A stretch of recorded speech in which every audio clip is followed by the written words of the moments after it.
अस्सलाम वालेकुम जी। तो आज हम बात करें कि डीम्ड इनकम सेक्शन 7E का क्या कॉन्सेप्ट है।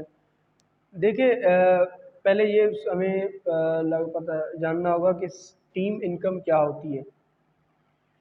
डीम्ड इनकम हम अगर कॉन्सेप्चुअली बात करेंगे तो वो ये इनकम है कि अगर कोई भी आपकी मूवेबल प्रॉपर्टी, कोई भी आपकी कैपिटल एसेट जिस पे किसी और सेक्शन में आपने कोई भी टैक्स नहीं पे किया, तो उस कैपिटल एसेट पे या इमूवेबल प्रॉपर्टी पे, अब इमूवेबल प्रॉपर्टी ज़्यादा अप्रोप्रिएट है तो हम वही वर्ड इस्तेमाल करते हैं।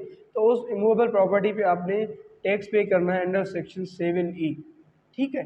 अब कौन सी अमाउंट पे टैक्स लगेगा और कितना टैक्स लगेगा, तो हम इसकी बात करते हैं। तो यहाँ पे ये कॉन्सेप्ट है डीम्ड इनकम, यानी इसी एसेट पे, इसी मूवेबल प्रॉपर्टी पे आपने एक अज्यूम्ड रेंटल इनकम कमाई है और उस पर आपने टैक्स पे करनी है।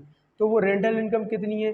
तो वो रेंटल इनकम है 5% of the fair market value of that immovable property.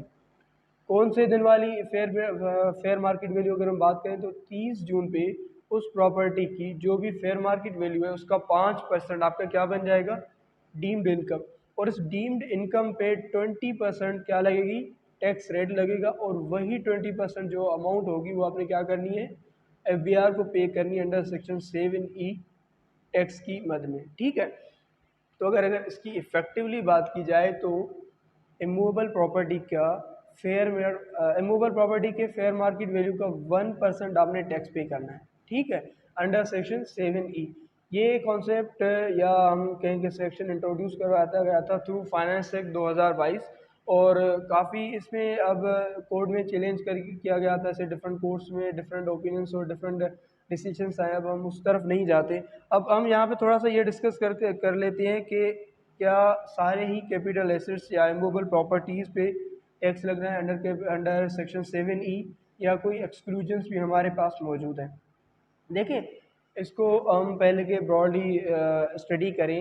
First मैं एक बात आपको क्लियर कर दूं कि ये सेक्शन और ये टैक्स सिर्फ और सिर्फ रेजिडेंट्स पर्सन पे ही एप्लीकेबल है। अगर कोई नॉन रेजिडेंट है, अपना वो रिटर्न फाइल करता है या अपनी वेल्थ स्टेटमेंट फाइल करता है ईयर टू ईयर, और उनकी कोई भी प्रॉपर्टी है पाकिस्तान पे, तो उन पे सेक्शन 7E एप्लीकेबल नहीं है। लेकिन अगर आप रेजिडेंट है पाकिस्तान के, आपके पास ऐसी कोई मूवेबल प्रॉपर्टी है, तो फिर सेक्शन 7E अराइज होगा। और शायद अगर आप उसकी कैटेगरी में फॉल करते हो तो आपको उस पर टैक्स भी पे करना होगा।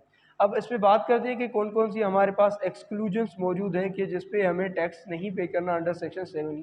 पहले ये है कि अगर आपके पास एक ही मूवेबल प्रॉपर्टी हो, अब ज़्यादा है ही नहीं, एक ही है, तो अगर आपके पास एक इमूवेबल प्रॉपर्टी, एक कैपिटल एसेट है, तो आप पे सेक्शन 7E एप्लीकेबल नहीं है। आपने सेक्शन 7E के मुताबिक टैक्स पे नहीं करना। सेकेंडली, अगर एक से ज़्यादा हैं लेकिन अगर वो आप अपनी बिजनेस के इस्तेमाल में आ रहे हैं आपके, तो फिर भी उन पे सेक्शन 7E एप्लीकेबल नहीं होगा। थर्ड ये आता है कि कोई कैपिटल एसेट जो कि अलॉट किया गया हो किसको? शहीद या उसके फैमिली को। और इसमें काफ़ी कैटेगरीज है, 7-8 है, तो हम इसको इतना डीपली नहीं जाते। फिर इसमें एक और आ जाती है कि अगर आपके पास एक कैपिटल एसेट है और वो सारी रिक्वायरमेंट्स वो कंप्लीट कर रहा है अंडर सेक्शन 7E, लेकिन क्या है कि उस कैपिटल प्रॉपर्टी पे आपने टैक्स ऑलरेडी पे किया हुआ है या पे करने वाले हैं। जैसे आप उस पर रेंटल इनकम कमा रहे हैं तो आप रेंट पर टैक्स पे करेंगे, या किसी और सेक्शन में अगर आप उसको इस्तेमाल करके आप टैक्स पे कर चुके हैं, तो फिर उस पर सेक्शन 7E एप्लीकेबल नहीं होगा।